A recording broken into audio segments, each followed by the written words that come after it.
हामी कहाँ अहिलेसम्म आइसोलेसनको क्षमता, आइसोलेसनमा राखेर ट्रिटमेन्ट गर्ने क्षमता, आइसोलेसनमा व्यक्तिहरू 396 जना रहेका, त्यसमध्ये 36 निको भएर घर फर्किसक्या।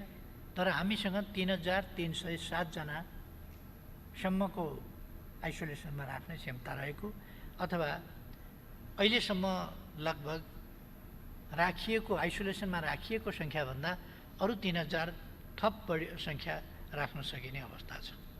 अहिलेसम्म हामीले 1,02,083 जनाको परीक्षण गरेका छौँ, जसमध्ये 32,000 को पिसिआर टेस्ट भएको छ र आरडिटी टेस्ट 69,560 गरिएको छ, जसको कुल सङ्ख्या हुन्छ 1,02,083 जना।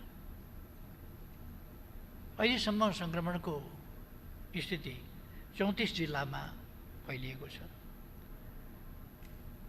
यसका निम्ति हामीले बाहिरबाट पनि आइरहेको चाप, त्यसले पारेको प्रभाव, अझै पनि आउन सक्ने सम्भावना जस्ता कुराहरूलाई ध्यानमा राखेर देशभरि नै वडासम्म क्वारेन्टाइन निर्माण गर्ने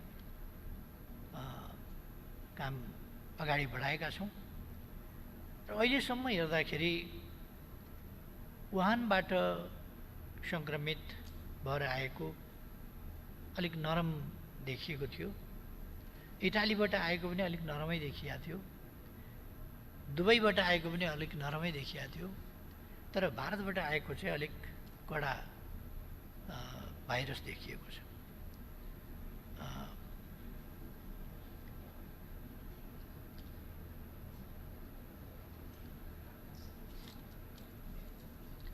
यो कोभिड-19 अघि नै मैले भने यो विश्वव्यापी समस्या हो, जसले विश्वलाई नै बहुतै आक्रान्त पारेको छ। अहिलेसम्म विश्वमा 48,94,222, अघि बिहान मैले 10 बजेको डाटा आँकडा लिँदाखेरि 48,94,222 जनामा सङ्क्रमण फैलिसकेको छ। त्यसमध्ये 19,08,065 जना निको भएर फर्किएका छन् र अहिलेसम्म जीवन गुमाउनेको सङ्ख्या 3,20,181 पुगेको छ, जसमध्ये सङ्क्रमितको सङ्ख्या अमेरिका युएसएमा मात्रै 15,50,294 जनामा सङ्क्रमण देखिएको छ, जसमध्ये 91,981 को मृत्यु भइसकेको छ र निको भएर फर्केकाहरू 3,56,383 रहेको छ। र यसरी एउटै देशमा 91,981 को सङ्ख्यामा निधन हुनु बहुतै दुःखद र भयावह कुरा हो। त्यसै गरी रसियामा 2,90,678 मा फैलिएको छ, 2,722 जनाको निधन भएको छ, 70,209 जना निको भएर फर्किया छ। चाइनामा जम्मा 82,960 जनामा सङ्क्रमित भएको थियो, 4,634 को निधन भएको थियो र 78,241 निको भएर फर्किएका थिए र त्यहाँ अहिले उपचार गराइरहेका 95 जना मात्रै छन्, अरू सबै निको भएर फर्किसके। केही नयाँ फेला परेका समेत 95 जना बिमारीहरू उपचार गरिरहेका छन्, जसमध्ये 10 जनाको अवस्था अलिक गम्भीर छ, अरू 85 जना सामान्य अवस्थामा छन्। भारतमा 1,01,261 मा सङ्क्रमण भइसकेको छ, जसमा 3,164 जनाको निधन भइसकेको छ र 39,233 जना निको भएर फर्केका छन्। मैले यो तथ्याङ्क किन भनेको, यो सबैको तथ्याङ्क भनेको छैन, मैले केही देशहरूको मात्र तथ्याङ्क भनेको छु। यसको अर्थ हो यस भाइरसले विश्वलाई हल्लाएको छ र मानव जातिको अस्तित्वमा खतरा पैदा गरेको छ। यस सम्बन्धी जानकार वैज्ञानिकहरू, स्वास्थ्यकर्मीहरू भन्ने गर्छन्, रिसर्चरहरूले भन्ने गर्छन् यो छिटै समाप्त हुन गाह्रो छ। अहिलेसम्म एउटा मात्रै देशले आफूलाई कोरोना मुक्त घोषणा गरेको छ, गर्न सकेको छ।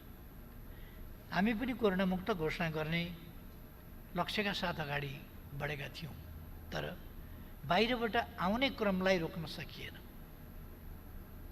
जनताको अलिकति चेतनाको कारणले पनि रोक्न सकिएन, अलिकति जनप्रतिनिधिहरूको दबावको कारणले पनि रोक्न सकिएन, अलिकति सिमानामा आएर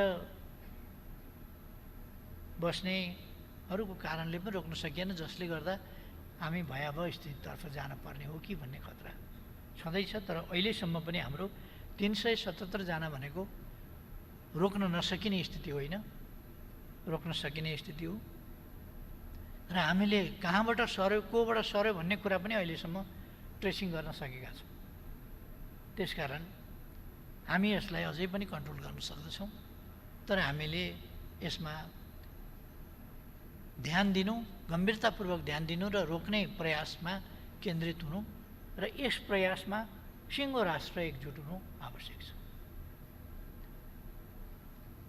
लकडाउनको फलो जसले गरे, दुनियाँको हामीले हेऱ्यौँ भने जसले लकडाउनको परिपालना गरे तिनीहरूले तुरुन्तै रोक्न सके, जसले लकडाउनको अर्थ बुझेनन्, महत्त्व बुझेनन् अथवा त्यसलाई फलो गरेनन्, ती ठाउँहरूमा बहुतै गम्भीर समस्याहरू देखा पर्दै गए। हाम्रोमा पनि हामीले सुरुदेखि नै जब देखा पर्यो त्यस बेलादेखि हामीले चीनबाट विद्यार्थी ल्याउने कुरा गर्दादेखि हामीले, वुहानमा देखा पर्दादेखि हामीले यहाँ आफ्नो तयारी सुरु गऱ्यौँ। चीनबाट विद्यार्थी ल्याउँदाखेरि पनि हामीले क्वारेन्टाइनको राम्रो व्यवस्था गऱ्यौँ। बस्ने विद्यार्थीहरूले पनि, डाक्टरहरूले पनि, एयर होस्टेसहरूले पनि सबैले हाम्रो प्रशंसा नै गरे।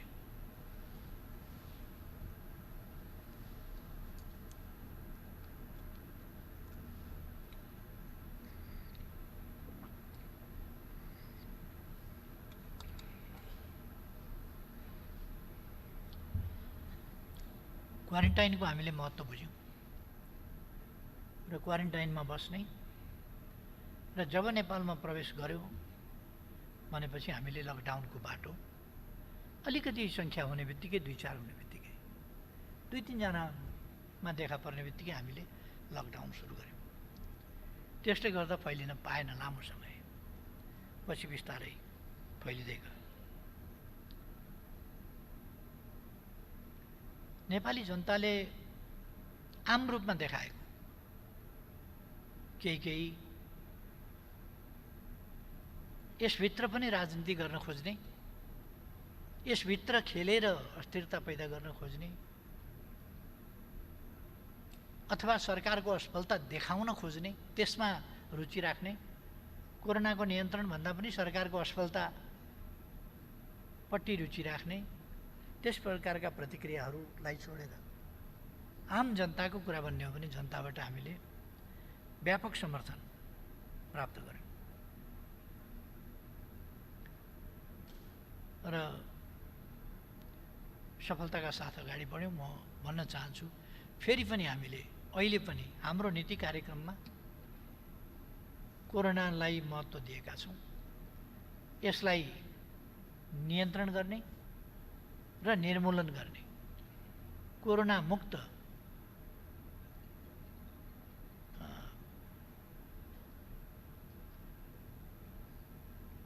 नेपाल हाम्रो पहिलो प्राथमिकता भएको छ।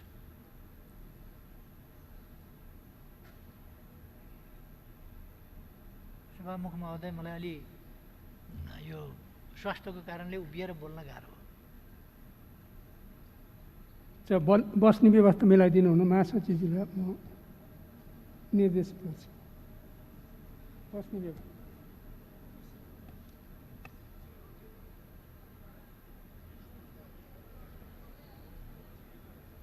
यहाँबाट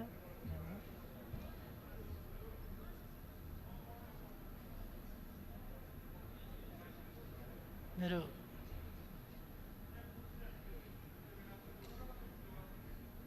तलबाट सहज हुन्छ त हजुर तलबाट सहज हुन्छ त बसेर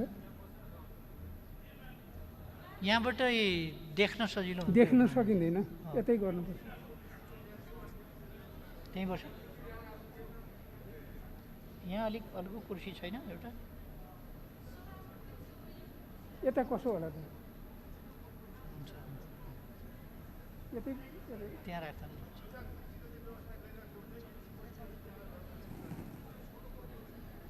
कुर्सी चेन्ज गर्ने गुड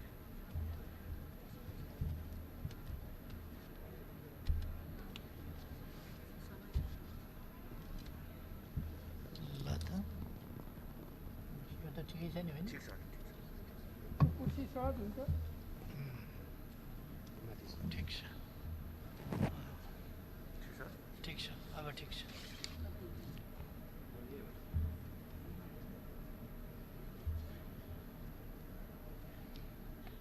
सम्मानीय सभामुख महोदय सभामुखज्यूलाई बिचमा अलिकति इन्टरप्ट गर्नु परेकोमा क्षमा प्रार्थी छु मेरो त्यो अपरेसनको कारणले खुट्टामा अलिकति समस्या भएको हुनाले उभिन गाह्रो परेको हो लामो समय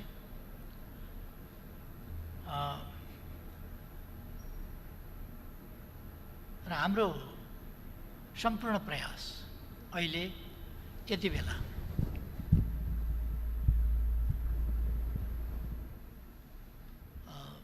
कोरोना भाइरस मुक्त देश बनाउने कुरासँग केन्द्रित छ यति बेला पनि यसभन्दा पछि पनि नीति कार्यक्रममा पनि उल्लेख भएको छ हाम्रो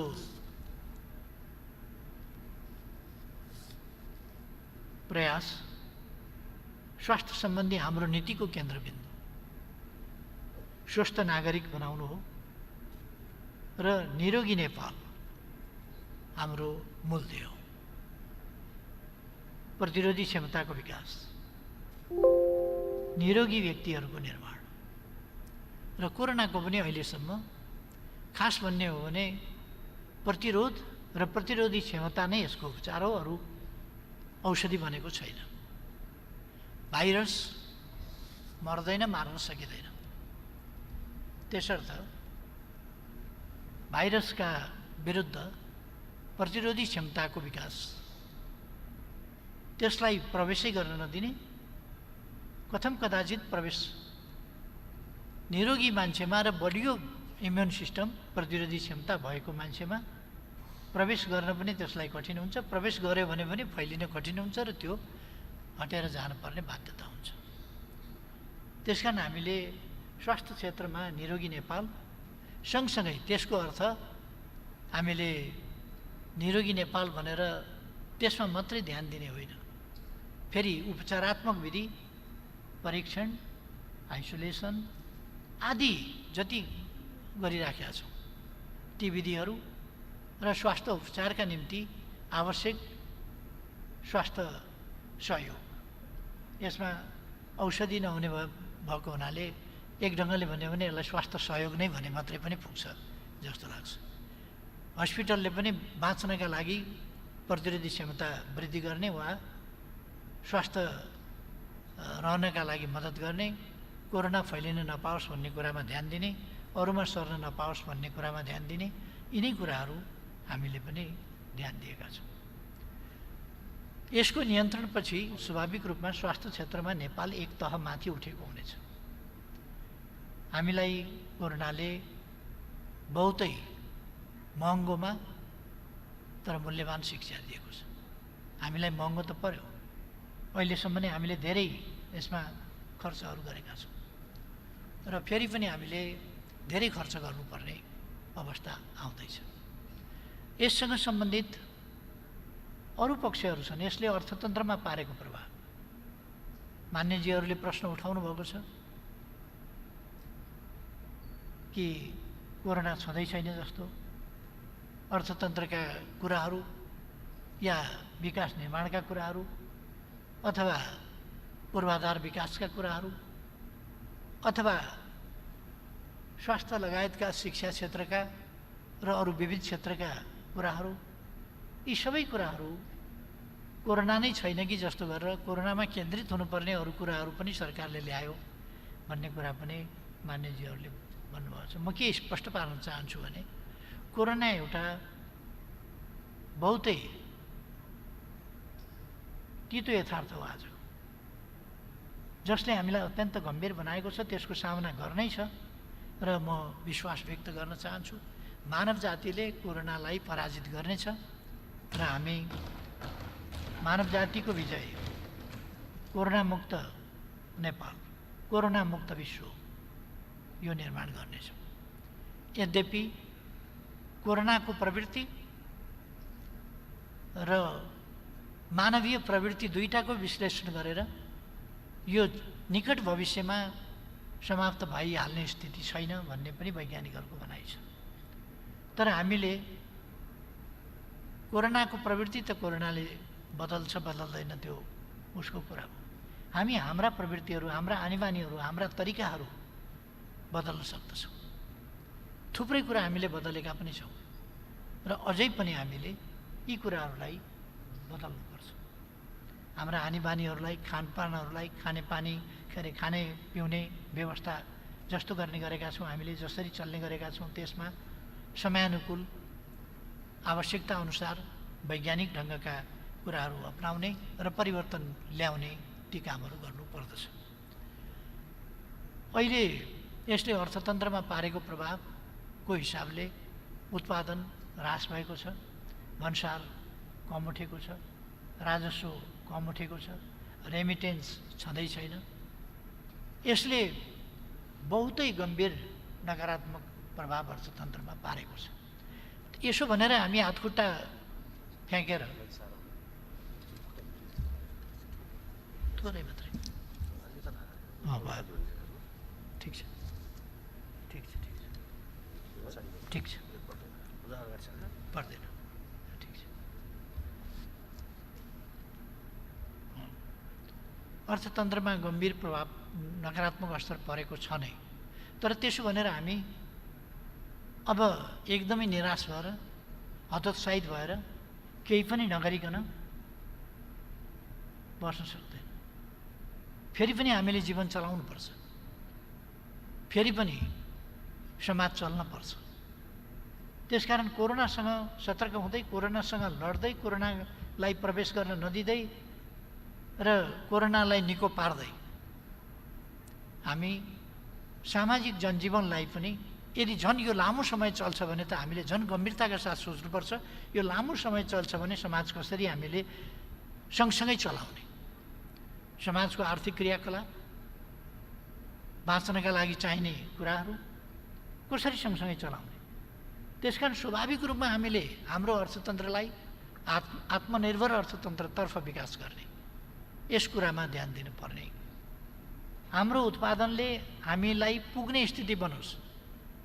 हामीले थाहा पाउनु पर्दछ कि विश्वका दात्री राष्ट्रहरू, सङ्घ संस्थाहरू पनि दिइरहन सक्ने अवस्थामा हुँदैन यदि यही स्थिति हो र सबैका नोक्सान छ भने। धेरै देशहरू, 18वटा देश विश्वका बाहेक अरू देशहरूमा ऋणात्मक भएको छ उत्पादन वृद्धि। उत्पादन वृद्धि हुने होइन, घटेको छ, ऋणात्मक भएको छ। त्यस स्थितिले अर्थतन्त्रमा पार्ने प्रभाव, करोडौँ मानिसहरू र जनसङ्ख्याको ठुलो प्रतिशत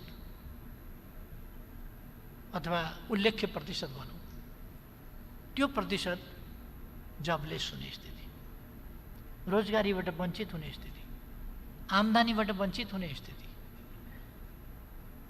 यी सबै पक्षहरू गम्भीर छन्। त्यसो भएपछि हामीले हाम्रा कृषि क्षेत्रमा, अरू क्षेत्रमा यो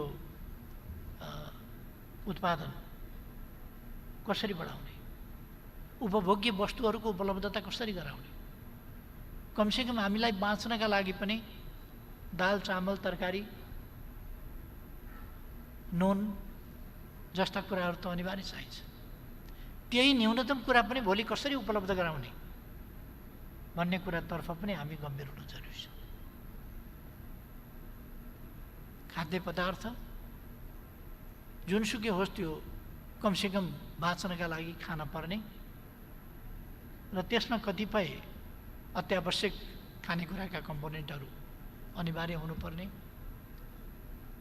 त्यस स्थितिलाई ध्यानमा राखेर नै हामी आफ्ना आर्थिक क्रियाकलापहरू सञ्चालन गर्ने, जसबाट सामाजिक जीवन पनि चल्न सक्दछ। त्यसै अनुसार अहिले नीति कार्यक्रममा थुप्रै कुराहरू उल्लेख भएका छन्।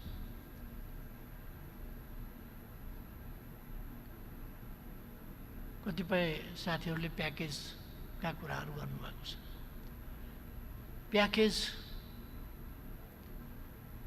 यो देखाउने कुरा पनि होइन र अर्को विषय पनि होइन। प्याकेज हामी जहाँ छौँ, जस्तो अवस्थामा छौँ, जता जाँदैछौँ त्यसअनुसार अर्थतन्त्रको सम्बन्धमा, आर्थिक हिसाबले गर्नुपर्ने कामहरूको सन्दर्भमा त्यसअनुसार नै हाम्रा नीतिहरू र हाम्रा व्यवहारहरू निर्देशित हुनुपर्दछ। त्यसकारण हामी जनतासँग कुनै प्रकारको छलछामको व्यवहार गर्न सक्दैनौँ। भन्ने एउटा, देखाउने एउटा, गर्ने अर्को, त्यस्तो गर्न सक्दैनौँ, गर्न हुँदैन। हामीले यथार्थ चित्रण जनताका सामु राख्नुपर्दछ र प्याकेज प्रस्तुत गर्दा राम्रो हिसाब किताबका साथ त्यसरी प्याकेज प्रस्तुत गर्नुपर्दछ, जो सस्टेनेबल हुन सकोस्, जो राज्यले पनि धान्न सक्ने हुन सकोस्, जो स्रोत आधारित हुन सकोस्, ती कामहरूलाई हामीले गर्नुपर्दछ। त्यसकारण हामीले भनेका छौँ, जो बेरोजगार भएका छन्, जसको आम्दानी रोजगारी गुमेको कारणले समाप्त भएको छ, त्यस्तो मानिसहरूलाई सम्भव हुन्छ भने सम्भव हुनेसम्म रोजगारीका अवसरहरू उपलब्ध गराउनुपर्छ। रोजगारीका अवसर उपलब्ध गराउने, उसको कमाईबाट आम्दानी सुनिश्चित गर्ने बाटो सबभन्दा दिगो बाटो हो, जसले समाज चलाउनका निम्ति पनि, निजको जीवन, निजको परिवार चलाउनका निम्ति पनि, देशको अर्थतन्त्रलाई कमजोर हुन नदिनका निम्ति पनि यो आवश्यक छ। त्यसकारण हामी त्यस बाटोमा नै जान खोजिरहेका छौँ। गरिबलाई, जसको केही छैन अथवा सहारा छैन अथवा कुनै देखभाल गर्ने कोही अभिभावक छैन अथवा शारीरिक रूपले अशक्त अपाङ्ग छ या सुस्त मनस्थितिको स्थितिमा छ, काम गर्न पनि सक्दैन, त्यस्तो मानिसहरूसँग हामीले श्रमको अपेक्षा गर्न सक्दैनौँ। वार्धक्यको हिसाबले श्रमको अपेक्षा गर्न सक्दैनौँ भने उहाँहरूको जिम्मा फेरि सरकारले बिना शर्त लिनुपर्ने हुन्छ। यसका निम्ति पनि सरकारले सोचेको छ। त्यसकारण म साथीहरूलाई, मान्यज्यूहरूलाई आग्रह गर्न चाहन्छु, हामी यी सबै कुराहरूको प्रबन्ध गरिरहेका छौँ र आगामी दिनमा छिटै नै हामी यस्ता प्रबन्धहरूतर्फ पनि अगाडि बढ्नेछौँ।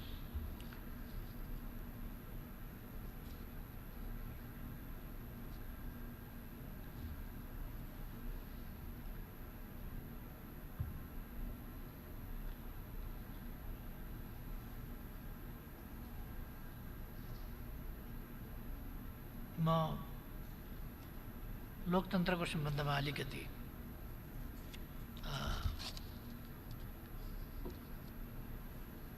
भन्न चाहन्छु। लोकतन्त्रको सम्बन्धमा चर्चा गर्दा हामीले यो 7 दशकभन्दा लामो समयदेखि सङ्घर्ष गरेर लोकतन्त्र ल्यायौँ। ती उपलब्धिहरूको निष्कर्षको रूपमा हामीले संविधान ल्यायौँ। संविधान कार्यान्वयन गर्न निर्वाचन गरायौँ, सङ्घीय संरचनाहरू बनायौँ, स्थानीय तहहरू बनायौँ, संविधान बमोजिम नयाँ कानुनहरूको निर्माण अथवा पुराना कानुनहरूको संशोधन गऱ्यौँ। राजनीतिक संरचना मात्रै बनाएनौँ हामीले, त्यसका निम्ति भौतिक संरचनाहरू पनि निर्माण गऱ्यौँ र सङ्घीयतालाई बाटोमा लग्यौँ। यो कष्टपूर्ण, लामो, बलिदानपूर्ण सङ्घर्षको उपज हो अहिलेको स्थिति। र यस स्थितिमा देशलाई ल्याइ पुर्याउन जीवन बलिदान गर्नुहुने शहीदहरूप्रति श्रद्धासुमन अर्पण गर्न चाहन्छु। घाइतेहरूको उपचारको प्रबन्ध सरकारले गराउनेछ, त्यो नीति कार्यक्रमले पनि बोलेको छ। त्यसभन्दा अगाडि पनि मैले समय समयमा बोलेको छु। म मान्यज्यूहरूसँग आग्रह गर्न चाहन्छु, जुनसुकै आन्दोलन होस्, ती आन्दोलनहरूबाट जो राष्ट्रियताका लागि, लोकतन्त्रका लागि, तानाशाहीको विरुद्ध अथवा जनजीविकाका सङ्घर्षहरूमा, अधिकार प्राप्तिका विभिन्न ढङ्गका लडाइँहरूमा भएका घाइतेहरूको उपचार, यदि त्यस्तो घाइतेहरू छन्, बिरामीहरू छन्, थप उपचार आवश्यक छ भने त्यो जिल्ला कार्यालय मार्फत, जिल्ला प्रशासन मार्फत जानकारी गराउन, त्यस्तो सम्पर्कमा आएको घाइतेहरूलाई उपचारको व्यवस्था हुन्छ सरकारबाट भन्ने कुरा अवगत गराइदिन म मान्यज्यूहरूमा पनि आग्रह गर्न चाहन्छु। उहाँहरूको शीघ्र स्वास्थ्य लाभको कामना गर्न चाहन्छु र जसले त्याग गर्नुभएको छ, बलिदान गर्नुभएको छ, दुःख कष्ट उठाउनु भएको छ, त्यसका निम्ति म उहाँहरूप्रति एउटा उहाँहरूका कष्टमा वेदना सेयर गर्न चाहन्छु र उहाँहरूको सम्बन्धमा केही गर्न पर्छ भने त्यसमा पनि सरकार तयार रहन्छ। हालांकि यति बेला हामी कोरोनाका विरुद्ध लड्दैछौँ र कोरोनाका विरुद्ध सम्पूर्ण शक्ति केन्द्रित गरिरहेका छौँ, तर यसको अर्थ हामी अरू केही पनि गर्दैनौँ भन्ने होइन, अरू पनि कामहरू गर्छौँ। हाम्रो सामर्थ्य अलिकति घटेको छ कोरोनाले गर्दा, उत्पादन घटेको छ, आम्दानी घटेको छ, आवश्यकताहरू बढेका छन्, स्वाभाविक हो। यस यथार्थमा उभिएर नै हामीले कामहरू अगाडि बढाउने हो, चाहे सामाजिक उत्तरदायित्वका काम हुन् अथवा अरू विकास निर्माणका काम हुन्। यो दुईटै कुराहरू, सामाजिक उत्तरदायित्वका काम, विकास निर्माणका काममा हाम्रो यथार्थ परिस्थिति अनुसार नै हामी गर्नेछौँ।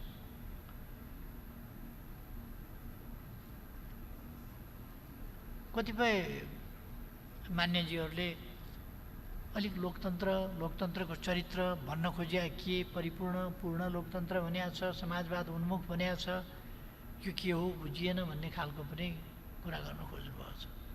यो एकदमै स्पष्ट छ, हामीले चल्ते चलाते लोकतन्त्र भनेका होइनौँ।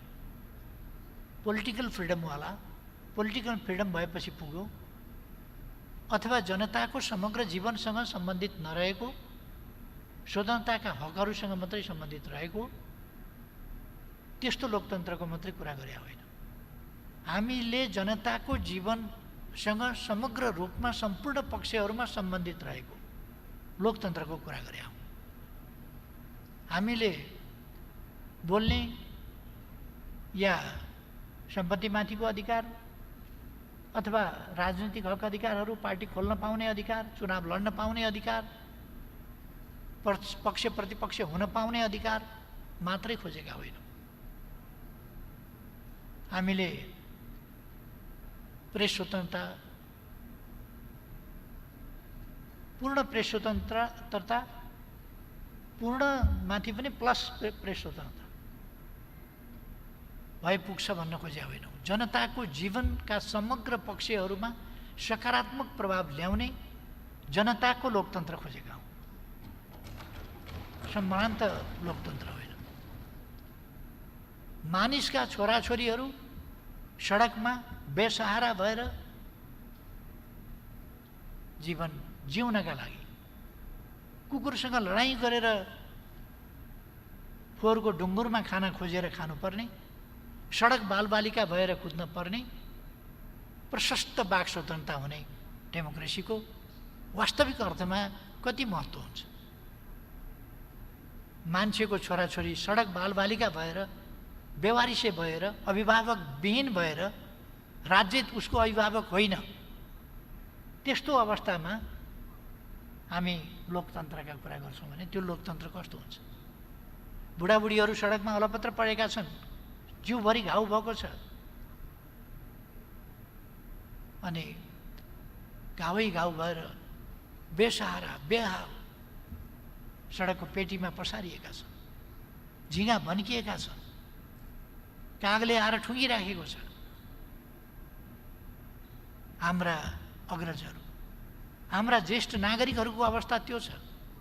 कोही अलिकति मानसिक सन्तुलन घुमेपछि अलपत्रसँगले सडकमा फालिएको छ। त्यस्तो अवस्थामा हामी डेमोक्रेसी भनिरहन्छौँ, मानव अधिकारका कुरा गरिरहन्छौँ। मान्छे बाँच्नका लागि तडपिएर टोकरी लिएर भिख मङ्गा भएर सडकमा हिँडिरहेको छ। हामी हेरिरहन्छौँ र लोकतन्त्रका गफ मात्रै गर्छौँ भने त्यस्तो लोकतन्त्र के हुन्छ? त्यसकारण अहिलेको सरकारले बनेको 2 वर्षभित्र सडक बालबालिका मुक्त गरेको छ।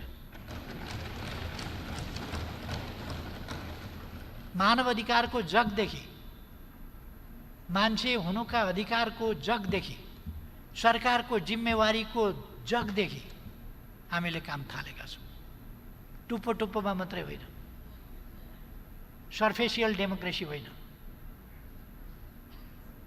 त्यसकारण हामीले भनेका हौँ परिपूर्ण डेमोक्रेसी, कम्प्रेहेन्सिभ डेमोक्रेसी, सम्पूर्ण क्षेत्र समेटेको डेमोक्रेसी, पूर्ण लोकतन्त्र हामीले भनेका हौँ। जुन लोकतन्त्रले, मैले भन्ने गरेको छु कि जुन लोकतन्त्रले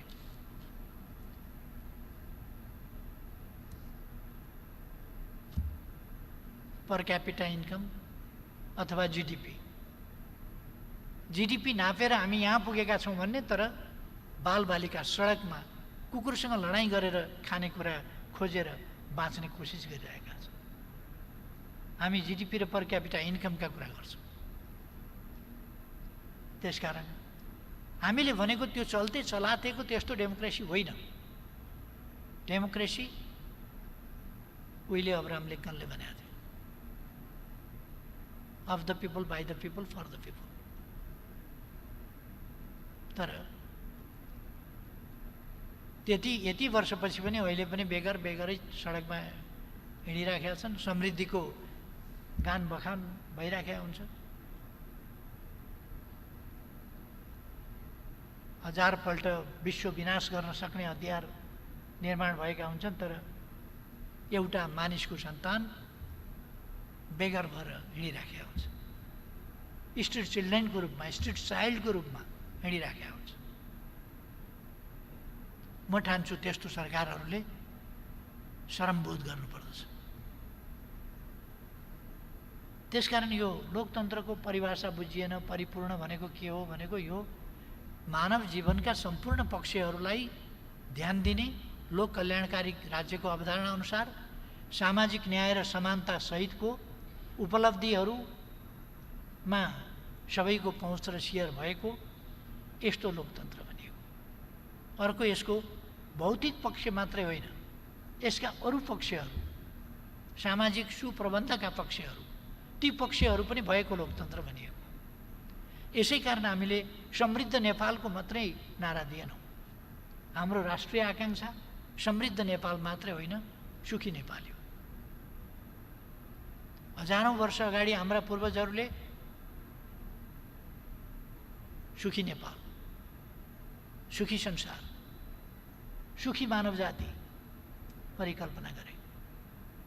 सर्वे भवन्तु सुखिनः भने मान्छेको अन्तिम इच्छा, मानिसका सम्पूर्ण चेष्टाहरू, प्रयासहरू, गतिविधिहरू, क्रियाकलापहरू, यी सबैको निष्कर्ष के हो भने दे वान्ट ह्याप्पिनेस। ती सुख चाहन्छन्। ह्याप्पिनेसको दुईटा अर्थ हुन्छ, एउटा खुसी, अर्को सुख। सुख दीर्घकालीन कुरा हो, खुसी अल्पकालीन कुरा हो। त्यसकारण हामीले खुसी भनेको होइन, सुखी भनेको। हाम्रो ह्याप्पिनेसको अर्थ, प्रस्परस नेपाल, ह्याप्पी नेपालीको अर्थ खुसी नेपाली भन्दा सुखी नेपाली भने हो। जो सुख चाहिँ अलिक लास्टिङ हुने कुरा हो, पर्मानेन्ट कुरा हो। खुसी भनेको अलिक तत्काल खुसी लाग्न सक्छ, तत्काल खुसी हट्न सक्छ, मान्छे खुसी हुन सक्छ, नाखुस हुन सक्छ, एकछिनमा पनि खुसी आउन सक्छ, खुसी जान सक्छ। तर सुख भनेको त्यस्तो कुरा होइन। सुख भनेको समग्र परिवेश हो। त्यसकारण हामीले भनेको डेमोक्रेसी सुख सहितको, सुख सहित भनेको लोकतान्त्रिक प्रणाली, लोकतान्त्रिक हक अधिकार, स्वतन्त्रताका हक अधिकार सहित त्यसै गरेर अधिकार र अवसरसम्म हरेक व्यक्तिको पहुँच हुन सकोस्, हरेक मान्छे अधिकार र अवसरसम्म पुग्न सकोस्। त्यसका निम्ति सैद्धान्तिक अवसर उपलब्ध हुने, व्यवहारिक रूपमा अवसरसम्म छुन देख्न नपाइने अवस्था हुनु हुँदैन। छुन देख्न मात्रै होइन, उपभोग गर्न पाइने गरीको अवसर उपलब्ध हुनुपर्छ। सामाजिक न्याय र समानता प्राप्त हुनुपर्छ। उपलब्धिहरूमा सेयर हुनुपर्छ। र जैविक प्रवृत्तिको पहिलो कुरा हो बाँच्नु। कुनै जङ्गली जनावरलाई तपाईँले खानेकुरा दिनुभयो भने, कागलाई खानेकुरा दिनुभयो भने पहिले सुरक्षित छ कि छैन भन्ने विचार गर्छ, अनि मात्रै खान्छ। किनभने सुरक्षित छैन भने भोक लागेकै भए पनि उसले खाँदैन, भाग्छ त्यहाँबाट। बाँचियो भने त पछि खाउँला भन्ने हुन्छ। त्यसकारण लाइफ इज फर्स्ट। जीवनको सुरक्षा पहिलो कुरा हो, सुरक्षित रहनु पहिलो कुरा हो भन्ने हुन्छ। यसर्थ निर्भय जीवन समाजमा बाँच्न पाउने अवस्था हुनुपर्दछ।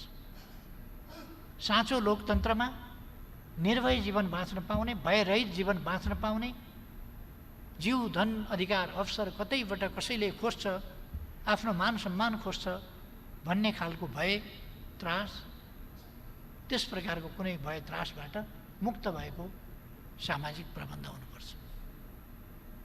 र त्यसै गरेर मानव सचेत प्राणी हो। यसकारण उसले सम्मानित जीवन बाँच्न खोज्दछ। त्यसकारण सम्मानित जीवन बाँच्न पाउनुपर्छ। यो समग्रतालाई समेटेर नै भनिएको हो समृद्ध नेपाल सुखी नेपालीको राष्ट्रिय आकांक्षा। त्यही भनिएको हो हामीले खोजेको समाजवाद उन्मुख लोकतन्त्र, समाजवादतर्फ उन्मुख। यसमा दुविधा हुनुपर्ने कारण छैन। थियो भने पनि अब नराख्न म मान्यजीहरूलाई आग्रह गर्न चाहन्छु, साथीहरूलाई आग्रह गर्न चाहन्छु। यस्तो दुविधा कुनै राखिरहनु पर्ने आवश्यकता छैन। हामी सामाजिक न्याय समानता सहितको एउटा सुन्दर, शान्त, समृद्ध, भयरहित वातावरणको सबैका अधिकार अवसरहरू उपलब्ध भएको त्यस्तो सुन्दर समाजको परिकल्पनातर्फ अगाडि जाँदैछौँ। यो एनार्किजम, स्टेटलेस राज्यको कुरा हामी गरिरहेका छैनौँ। राज्यको महत्त्व यसपल्टको कोरोनाले पनि फेरि देखाएको छ। बिचमा एकपल्ट राज्य एउटा समन्वयकारी निकाय मात्रै हो, राज्यको खास अर्थ छैन र भूमिका कमजोर गर्दै निजी क्षेत्र बढाउँदै लानुपर्छ भन्ने एक समय चल्यो पश्चिमा मुलुकहरूले त्यसलाई ड्राइभ गरे। तर त्यो कुरा फेल खाइसक्यो। अहिले अझ देखियो कि राज्यको अर्थ, महत्त्व। तर त्यो राज्य शासक राज्य होइन, सेवक राज्य हुनुपर्दछ। त्यो राज्य एउटा वर्ग विशेषको, बलियाको राज्य हुनु हुँदैन, सबैको राज्य हुनुपर्दछ। त्यस अनुसारको लोकतन्त्रको कुरो गरिएको, नबुझ्नु पर्ने त्यस्तो जटिलता त के छ र त्यसमा? यसमा यदि कसैको सैद्धान्तिक आग्रह फरक छ भने त्यो बेग्लै कुरा हो।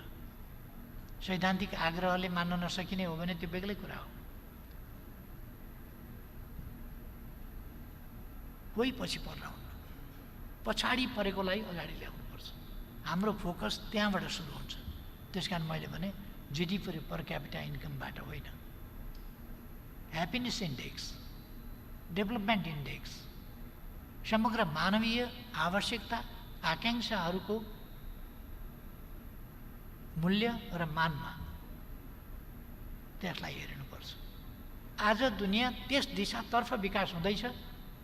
सानो देश भए पनि हामीले अवधारणागत हिसाबले, वैचारिक हिसाबले, सैद्धान्तिक हिसाबले यी कुराहरूलाई लिड गरिरहेका छौँ। त्यसकारण यसमा चिन्तित हुनुपर्ने होइन, खुसी हुनुपर्ने अवस्था छ।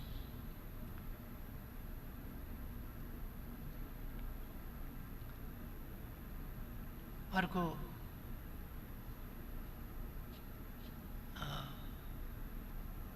यो नयाँ नक्सा प्रकाशित गरेको, लिम्पिया दुराली पुलेक र कालापानीको सम्बन्धमा आवाज उठाएको आदि प्रश्नहरूको प्रसङ्गमा हो या अरू प्रसङ्गमा हो,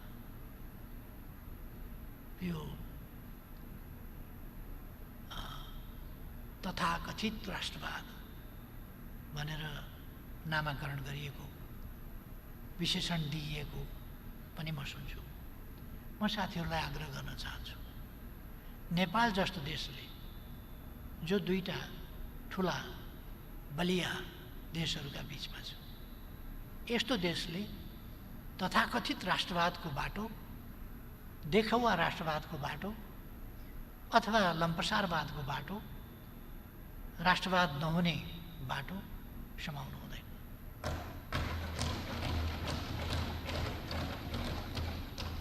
यथार्थमा भन्दाखेरि राणा शासनको समाप्तिको लगत्तै पछिदेखि उत्तरी चेकपोस्टमा लगेर एकापट्टिको छिमेकीको सेना अर्कोपट्टिको छिमेकीको बोर्डरमा लगेर राख्ने खालको अशोभनीय, मन्त्री परिषदको बैठकमा अर्को देशको राजदूत ल्याएर उपस्थित गराएर बैठक गर्ने खालको अशोभनीय खालको यस्ता खालका प्रवृत्तिहरू 17वटा चेकपोस्ट उत्तरतिर राखिए। राष्ट्रियता कमजोर हुने, हाम्रो स्वाभिमान झुक्ने, हामी निहुरने, हामीले स्वाधीनताको एहसास गर्न त के त्यो परिकल्पना गर्न नसक्ने खालको स्थिति, त्यस्तो हुनु हुँदैन। मैले पहिलेदेखि पनि भन्दै आएको छु, कुनै देशको भूगोल ठुलो वा सानो हुन सक्दछ, जनसङ्ख्या ठुलो वा सानो हुन सक्दछ, विकासमा अगाडि वा पछाडि हुन सक्दछ, तर राष्ट्रियता सानो वा ठुलो हुँदैन। सबै राष्ट्रहरू बराबरीको हैसियत राख्छन् र सबै राष्ट्रहरूले बराबर स्वाधीनताको प्रयोग गर्न पाउनुपर्छ। आफ्ना स्वाधीन, आफ्ना निम्ति र आफूसँग सम्बन्धित वा विश्वसँग सम्बन्धित आफ्ना नीतिहरू आफूले तय गर्न, आफूले कार्यान्वयन गर्न, आफूले अगाडि बढाउन पाउनुपर्छ। हामी कहिले कहिले सुन्ने गर्छौँ, जानै लागेको थियो, फलान देशको राजदूतले भूमिका खेलेर फेरि अडाइदियो। नेपालको अहिलेको सन्दर्भमा नेपालको स्वाभिमानमाथि यस्ता खालका कमजोर निम्छरा वचनहरू कुनै पनि देशले नबोलिदिए राम्रो हुन्थ्यो। यो सरकार नेपाली जनताले बनाएको हो, नेपाली जनताबाट निर्वाचित हो, कुनै देशको आशीर्वादबाट बनेको, बन्ने, टिक्ने, अडिने, ढल्ने, ढालिने कल्पना नगरे हुन्छ। यो नेपाली जनताको इच्छाको प्रकटीकरण हो।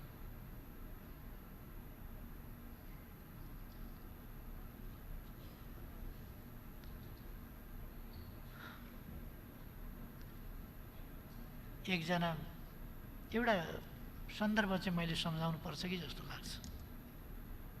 नेभिल च्याम्बरलेनलाई हटाएर चर्चिल प्रधानमन्त्री हुनुभन्दा अगाडि च्याम्बरलेनलाई हटाउने सन्दर्भमा ब्रिटिस पार्लियामेन्टमा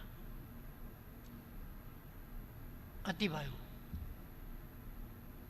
इनफ इनफ नारा लाग्यो।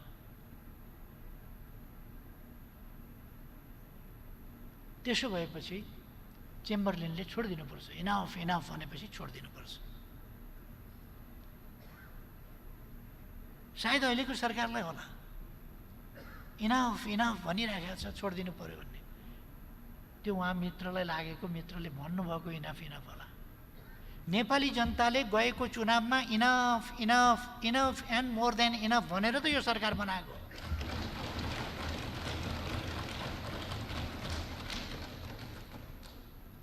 त्यसकारण कुनै भ्रम नरहोस्, म आग्रह गर्न चाहन्छु।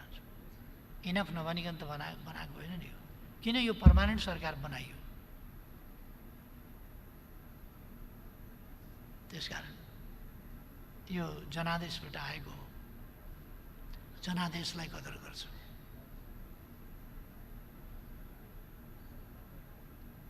इच्छा गर्न पाइन्छ, म त्यसमा केही भन्दिनँ।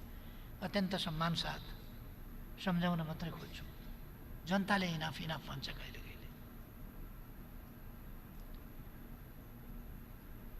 पार्लियामेन्टमा त इनाफ इनाफ 6 महिना 9 महिनाका हामीले इनाफ इनाफ देख्यौँ नि त। Enough enough देखेनौँ? शक्तिका खेलहरू, समीकरणहरू, यता र उता, को कहाँ कहाँ कुद्ने, कुदाकुद, दौडा दौड आदि, यो सबै पार्लियामेन्टका इनाफ इनाफ पनि हामीले देख्यौँ। सबै कुरालाई इनाफ इनाफ भनेर जवाफ नेपाली जनताले गएको चुनावमा दिएको छ। यो सरकार त्यसैको उपज हो। त्यसकारण यो 1940 तिरको कुरा, अर्को देशको कुरा, त्यो सबै जुत्ता एउटै जुत्ता सबै खुट्टामा मिल्दैन। यो च्याम्बरलेन र चर्चिलको दृष्टान्त पनि, त्यहाँको जुत्ता 1940 को जुत्ता यहाँ ल्याएर नेपालीका खुट्टामा लाउन खोज्दा धेरै अगाडि बढिसकेको परिस्थितिमा मिल्दैन। कहिले कहिले यस्ता प्रयासहरूले के हुन्छ, भुटोलाई फाँसी दिइन्छ र अनि हक जस्ताको आत्मशासन जान्छ। सुकर्णको हत्या हुन्छ र सुहार्तो जस्ता तानाशाहहरूको उदय हुन्छ। हामीले मार्कोस देखेका छौँ, हामीले इदी अमिन देखेका छौँ, हामीले अरू यस्ता थुप्रै तानाशाहहरू देखेका छौँ। हामी भन्न चाहन्छौँ नेपालमा कुनै तानाशाहको उदय हुन सक्दैन। कुनै तानाशाह अब फर्केर आउने कल्पना नगर्दा हुन्छ। कुनै तानाशाह, नयाँ तानाशाह निस्किन्छु भन्ने कल्पना पनि नगर्दा हुन्छ। अब नेपालमा अधिनायकवादको सम्भावना छैन र नेपाल डेमोक्रेसीबाट पछि हट्दैन।